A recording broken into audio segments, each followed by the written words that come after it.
The Zoom Q3HD seems at first glance like an ideal tool for capturing solo acoustic guitar performances.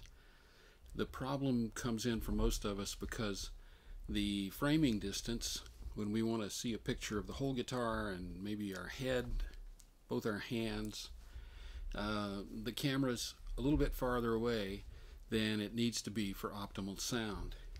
As a result, we get too much room sound. It cuts down on the impact of the guitar, and we want to hear the guitar.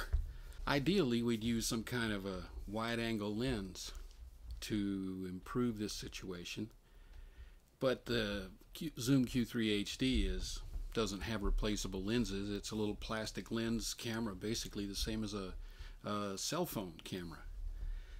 I remembered when I thought about that there's a little stick-on wide-angle lens that you can get for cell phones. So I got my hands on one. I got it from a company called PhotoJojo, photojojo.com.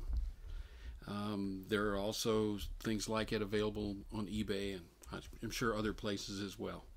But what it is a little kit that has a ring that's a magnet and has sticky stuff on one side, and you stick that on the little glass, on the little plastic cover over your lens, and then you stick on this wide-angle lens, and you have what you're looking at now. Let's start off by doing a little guitar work. It still doesn't hurt to get a little tricky with the angles, to get as much guitar as you can into the shot and still get the microphones close. So we've got, we managed to get inside the arm's distance, which from the guitar must be just 12 to 18 inches. That kind of a distance gives us a sound something like this.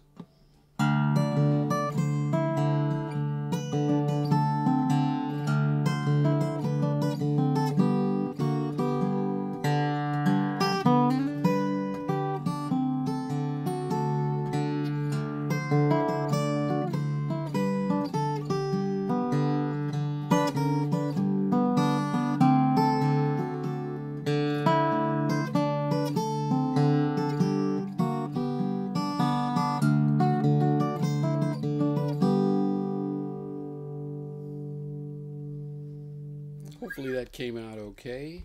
An old Hawaiian slack key piece called Yellow Ginger Lei. Now, you might wonder what would happen without the lens. How close are we really?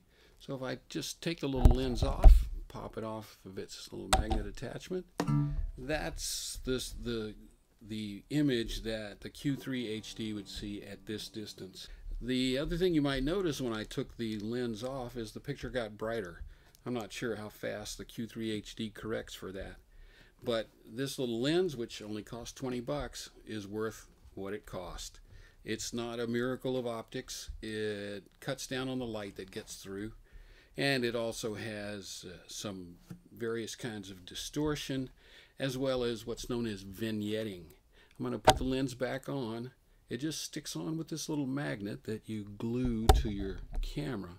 Now, since I'm not back behind the camera to tweak it, I imagine that the corners, at least a couple of them, maybe all four of them, are kind of dark.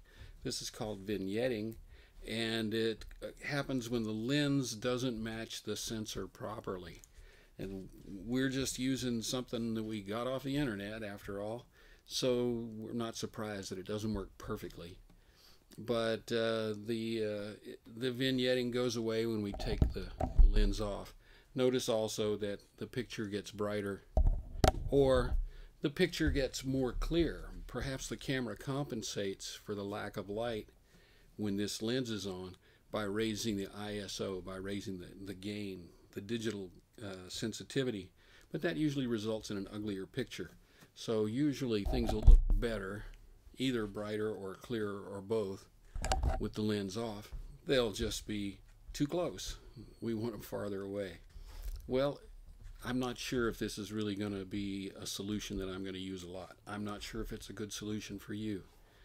But it's something to think about. It's $20 to see if moving the camera closer gives you the sound you're looking for and lets you frame the shot the way you want.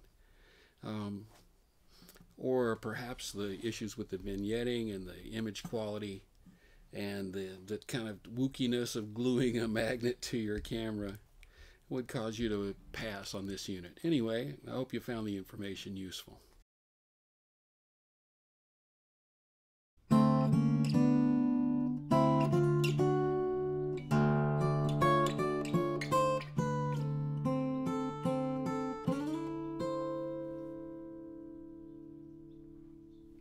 Please visit us at www.homebrewedmusic.com.